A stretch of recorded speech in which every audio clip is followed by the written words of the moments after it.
네, 오늘도 시장 얘기해야 되는데요. 스몰캡 얘기 좀 하겠습니다. 앞서 시장의 색깔이 약간 변하는 것 같다는 말씀도 드렸는데 아니다라고 보시는 분들도 계실 거예요. 2차 전지주가 워낙 강한 시장이다 보니까. 그래도 스몰캡 시장에서 우리가 볼만한 섹터 또는 종목들 한번 알아보겠습니다. 키움증권 김학준 스몰캡 팀장 나와 있습니다. 어서 오십시오. 네, 안녕하십니까. 지난번에 나오셔서 이제 로봇주들 얘기 많이 해주셨는데 로봇주는 뭐 시세가 굉장히 강하게 나왔습니다. 로봇주에 대해서 AS를 좀 해주시죠. 어떻습니까? 지금은 들어갈 만한가요, 아직도? 일단은 이제 그 로봇주가 올랐었던 배경은 아무래도 이제 삼성전자가 레인보우 로보틱스를 이제 투자를 하면서 관련되어서 대기업들이 주도하는 로봇 시장이 이제 되었다 보시면 될 것 같고요. 네. 이와 더불어서 이제 다른 로봇 종목들에 대해서도 이제 대기업들에 대한 투자 기대감들 그런 것들이 이제 주가에 좀 강하게 반영이 되었다라고 보시면 될 것 같아요. 그래서 그러한 부분들이 이제 주가에 반영되었기 때문에 이러한 부분들이 이제 실제 현실로 다가왔었을 때 그때는 이제 조금 이제 실제와 조금 어느 정도 괴리감이 이제 딱 부딪히는 경우가 생길 수 있을 것으로 판단하고 있긴 한데 아직까지는 이제 실제 레인보우 로보틱스 같은 경우에도 콜옵션 행사하게 되면 이제 삼성전자가 최대 주주로 올라설 수 있는 그런 권리까지 있다는 점을 감안하게 되면은 아직은 그거에 대한 기대감도 여전히 좀 남아 있다라고 보시면 될 것 같습니다. 그래서 그러한 부분들이 이제 실제 현실화 되는지 여부가 가장 중요할 것으로 보고 있는 상황이고요.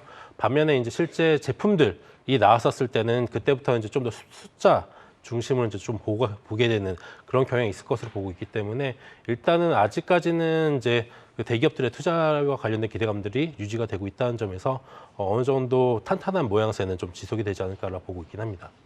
5월 달, 11월, 12월 달에 로봇 관련 종목을 한 번씩 소개를 하셨어요. 근데 뭐 수익률 보면 다들 뭐 100% 이상까지 만약에 그때 샀다면이라는 만약이긴 하지만 그런 상황이기 때문에 이 정도 수익 올리셨다면 이제 어느 정도 빠져나오시고 만약 지금까지 갖고 계신다면 다른 걸 보시는 것도 괜찮을 것 같다는 생각이 드는데 모르죠. 말씀하신 대로 아직은 기대감이 좀 남아있다 이렇게 평가는 주셨습니다.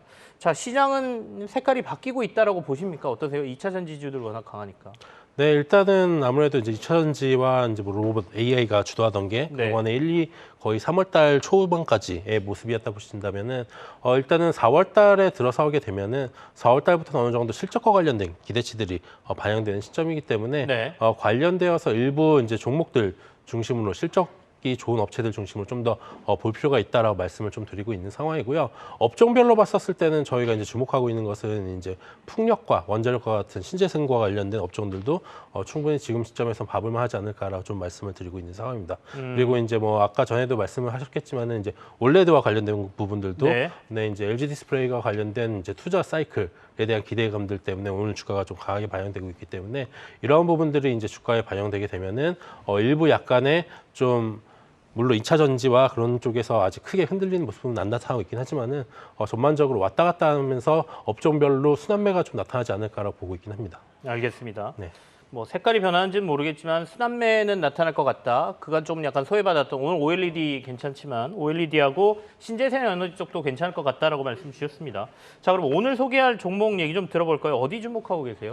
일단은 저희가 소개드릴 업체는 이제 모트렉스라는 업체 먼저 소개해드릴 건데요. 네. 작년에도 한번 설명을 드리긴 했었는데 이 업체 같은 경우에는 이제 신규와 관련된 아이템들이 조금 더 부각될 부분이 있어서 이 부분을 조금 더 집중적으로 설명해드리도록 하겠습니다. 자세히 들어보죠. 모트렉스 어떤 회사죠? 일단은 모트렉스 같은 경우에는 기본적으로 이제 보통 자동차 앞면에 정착된 이제 내비게이터와 관련된 부분들을 이제 공급한다 보시면 될 것 같은데 현대차와 기아차가 주요 고객이라고 보시면 될 것 같고요. 보통 이제 현대차와 기아차의 그런 전면 같은 경우에는 현대모비스에서 담당하는데 현대모비스에서 이제 북미 시장과 유럽 같은 주요 지역들을 담당하고 있다 보시면 될 것 같고요. 모트렉스 같은 경우에는 이제 남미와 그다음에 인도와 같은 이제 이머징 시장 쪽을 대응하는 업체다 보시면 될 것 같아요. 근데 이제 작년에 이제 최대 실적을 좀 기록을 했는데요. 왜 최대 실적을 기록을 했냐 보게 되면은 현대차와 관련되어서 차량 판매량도 어느 정도 견조했지만은 내비게이터와 관련돼서 옵션 사양들이 많이 늘어났어요. 그래서 옛날에 비해서 빈깡통차라고 보통 하죠. 그런 것들이 이제 많이 팔리던 시점에서 이제 옵션 사양들이 늘어남에 따라서 모트렉스의 내비게이터가 장착되는 비중이 늘어났다 보시면 될 것 같고요. 이외에도 이제 내비게이터가 올라감에 따라서 가격도 똑같이 올라가는 그런 효과들이 나타나면서 P와 Q가 전반적으로 좋았었습니다. 이외에도 이제 공기청정기라든가 아니면은 이제 후면 카메라, 이제 좌석 뒤쪽에 배치되는 후면 카메라, 후면 이제 그 TV 같은 경우가 판매가 호조를 보이면서 그런 부분들이 실적에 좋게 반영이 되었다라고 보시면 될 것 같습니다. 이제 모트렉스가 그렇다면 작년에는 그랬고 지금 현재 변한 모습이 약간 그렇다라고 하셨는데 장기 성장성에 대해서는 어떻게 보세요? 네, 이제 작년에 이제 설명드렸었던 것들 중에서 PBV라고 그래서 이제 목적형 차량, PBV. 예, 네. PBV라고 해서 네. 이제 목적형 차량으로 이제 현대차와 기아차가 이제 주력으로 향후의 먹거리로서 이제 내밀고 있는 사업인데요. 이 부분 관련해서 이제 모트렉스가 어느 정도 좀 인바이브가 되어서 아까 말씀드렸던 이제 내비게이터와 관련된 부분들을 이제 준비하고 있는 것들이 올해 조금 더 모델들이 나올 것으로 저희는 기대를 하고 있는 상황이고요. 추가적으로 이제 배터리 팩과 관련되어 가지고 쌍용차 향으로 납품되는 부분들이 올해 하반기부터 매출이 좀 일부 발생할 것으로 보고 있습니다. 근데 저희가 특별하게 좀 더 이제 주목하는 부분은 이제 전기차 충전기입니다. 이제 모트렉스 EV라 그래서 네. 작년에 이제 인수한 업체를 통해 가지고 완속 충전기와 관련된 부분들 사업을 영위하기 시작했다 보시면 될 것 같고요. 최근에 이제 저희가 이제 주목하는 것 중에 충전기와 관련된 시장들을 좀 주목하고 있는데 특히 이제 완속 충전기 같은 경우에는 해외 쪽에서 집이나 아니면은 다른 지역들 쪽에 완속 충전기들을 많이 이제 공급하는 모양새들이 보여지고 있기 때문에 물론 2차 전지가 지금 어쨌든 주가들이 계속적으로 올라가는 거에는 전기차가 계속적으로 보급률이 올라갈 걸로 보고 있는 부분들이 있다는 점에서 이 전기차 충전기 사업 역시도 향후에 발전 가능성이 굉장히 성장 여력이 높다라고 저희는 보고 있는 상황입니다. 그래서 이 부분이 향후에 좀 부각이 될 수 있을 것으로 저희는 판단하고 있다 보시면 될 것 올해 같습니다. 실적은 어느 정도 나올 걸로 예상하십니까? 네, 일단은 작년 실적 자체가 저희 같은 경우에는 5,685억에 이제 영업이 같은 경우에 올 88억을 기록을 네. 했었었는데 올해 같은 경우에는 영업이 6,270억 거기에다가 영업이익 같은 경우는 616억 원을 지금 예상을 하고 있습니다. 영업이익률 같은 경우에는 전년보다 좀 떨어질 걸로 보고 있는 이유가 네. 아무래도 작년 같은 경우는 환율 효과가 하반기에 너무 강하게 반영이 되었기 때문에 이 부분에서 효과들이 일부 좀 감소할 것으로 저희는 전망하고 있다 보시면 될 것 같습니다. 알겠습니다. 모트렉스 저희가 얘기 들었고요. 오늘 종목을 하나 더 가져오셨네요. 어떤 데 또 관심 갖고 계세요? 네, 저희가 이제 말씀드린 업체인데 한글과 컴퓨터입니다. 한글과 컴퓨터. 네, 한글과 컴퓨터 같은 경우에는 그동안 이제 주가가 좀 많이 눌려 있었었죠.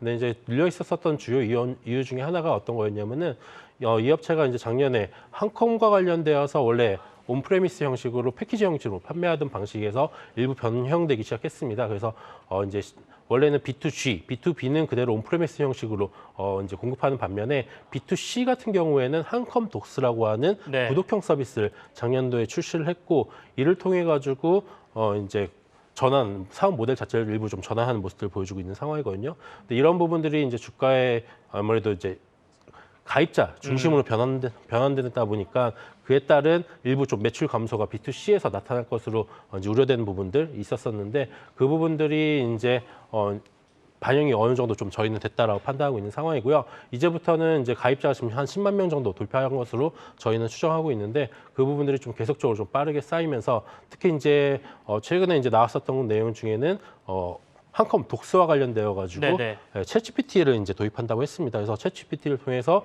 실제 문서 작업 쪽과 관련돼서 좀 더 용이하게 만드는 작업들을 진행할 것으로 보고 있기 때문에 최근에 이제 그런 부분들이 기대치로 좀 반영되고 있다 보시면 될 것 같습니다. 마이크로소프트가 빙에다가 챗GPT 했었고 그리고 엑셀이나 뭐 이런데 아까 말씀하신 대로 생성형 AI를 결합해서 문서 작업 AI가 도와주면서 할 수 있게 이렇게 한다라고 하죠. 그걸 아마 한글과 컴퓨터도 비슷한 서비스를 내놓겠다 이런 얘기니까요. 한번 지켜보시도록 하죠. 오늘 모트렉스하고 한글과 컴퓨터 관심 가질 만한 스몰캡 종목으로 저희가 소개를 받았습니다. 키움증권 김학준 스몰캡 팀장과 함께했습니다. 고맙습니다. 네, 감사합니다.